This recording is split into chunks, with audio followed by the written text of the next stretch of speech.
come along with me on our 11-day summer vacation where we went to Canada, New York, hopped on a plane, went to Cocoa Beach, went to Disney World, hopped on a plane again, back to New York, through Canada again, got lost several times, and then finally home.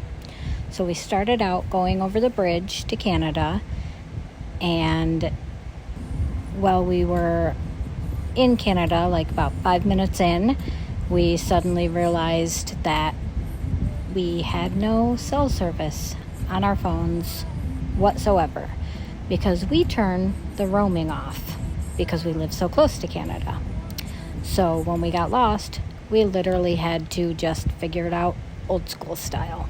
But we eventually did. We made it to New York, where we got lost again. Just missed the turn, but we got to double back and go through this really cool little area. And eventually we did make it to my sister's, where we met up with her and my brother-in-law and their kids for dinner, and started our New York leg of our trip, where we had a baby shower for my sister.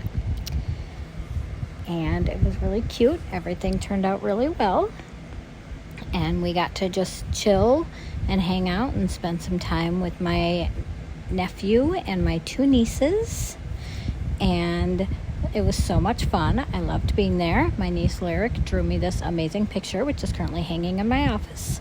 Then we went to the airport, hopped on a plane, and took a 2.5 hour, almost 3 hour flight to Orlando Airport. From there, we were supposed to rent a car, but that all got messed up, so we did not end up renting any car for this trip, but that's okay. We ended up just taking Uber and Lyft everywhere, and it was honestly cheaper than renting the car would have been, so can't really complain about that. These clouds just look really cool. I did not take this video. This is courtesy of my son.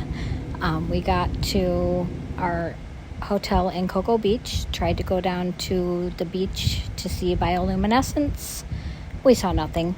I guess it wasn't happening that night, or we didn't get close enough, but in the morning we woke up, went and checked out the actual beach, the sun shining. It was very, very hot, but the water was so nice. It was warm and just beautiful. We spent so much time just splashing in the water, hanging out and enjoying ourselves.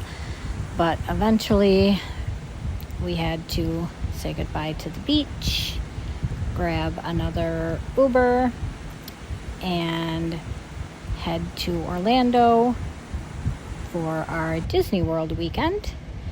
And we checked into our resort, kind of hung out, had some lunch, waited for our room to be ready.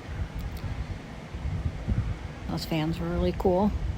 And we were staying at the Caribbean Beach Resort, as you can see. It has a Skyliner. We saw this adorable little lizard guy, but eventually our room was ready.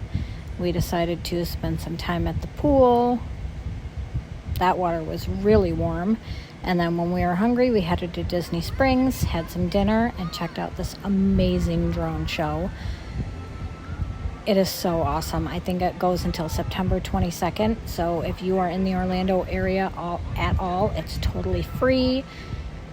I definitely highly recommend it. But once we were done with that, we headed back to our resort for the night. In the morning, we woke up, walked this beautiful path to go to the Skyliner to start our day at Hollywood Studios. And there we go. This was just the artwork over by the Skyliner station. And there we go. So pretty. And this was our first time ever riding the Skyliners. We've seen them, we've walked by them a lot, but we've never stayed at a Skyliner resort. We usually stay at monorail resorts, so this was nice. The Skyliner was actually surprisingly cool. Like temperature-wise. I guess because it kind of moves quick. So there was some breeze happening, but we got to Hollywood Studios. We rode a few rides, Star Tours. We actually rode Star Tours twice because it is one of our favorites. So we have and it tends to have a really short line, surprisingly. I don't know why. I never expected to have a short line. But we did that. Then we waited in a line that claimed that it was 55 minutes, but really was probably only 20. Saw a couple of characters. And then we headed to dinner at Mama Melrose, where we got the Fantasmic dining package, which gave us the best seats we have ever gotten for Fantasmic. This is a must-see show for us. We go every single time, as long as it's open. And this was the best view that we have ever gotten. It was amazing. Just wonderful show. When it was all done, we headed back to our room for the night. The next day was my birthday, so I threw on my birthday shirt, my beautiful necklace, and we headed to Magic Kingdom. We walked around, went on a few rides, Pirates, saw this adorable little turtle guy. Lucas finally got to ride Space Mountain. On a whim during lunch, I decided to try to join the queue for Tiana's Bayou Adventure and shockingly got in. So we went to our Beaches and Cream dinner reservation and got back in time to ride Tiana. And it was just absolutely gorgeous. Like, this ride is so worth waiting however long you have to wait for the queue. I cannot say enough good things about it. It was just absolutely beautiful. It was an amazing way to end the night. We were all so happy that we were able to ride it. When we were done, we went home, or no, we didn't go home. We went back to our resort for the night, went to sleep. In the morning, we woke up, and my youngest son and I decided to continue our tradition of exploring the resort. While the older kids got ready, we had everything packed up because we were checking out.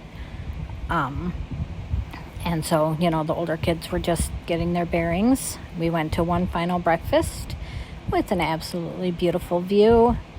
And then we went to check into our final hotel of the trip. We stayed right in that room. And this was right by the airport because we had a 6 a.m. flight. We got to the airport and discovered that my oldest son's ID was misplaced. Luckily, TSA took mercy on us or had mercy. How would I phrase that? Whatever. And let him through anyway because he did have other forms of identification.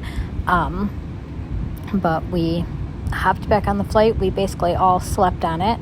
Got back to New York, discovered that I had my son's ID the whole time, so we were able to go past the falls and back through Canada, where, per usual, we got lost again at least 4 times.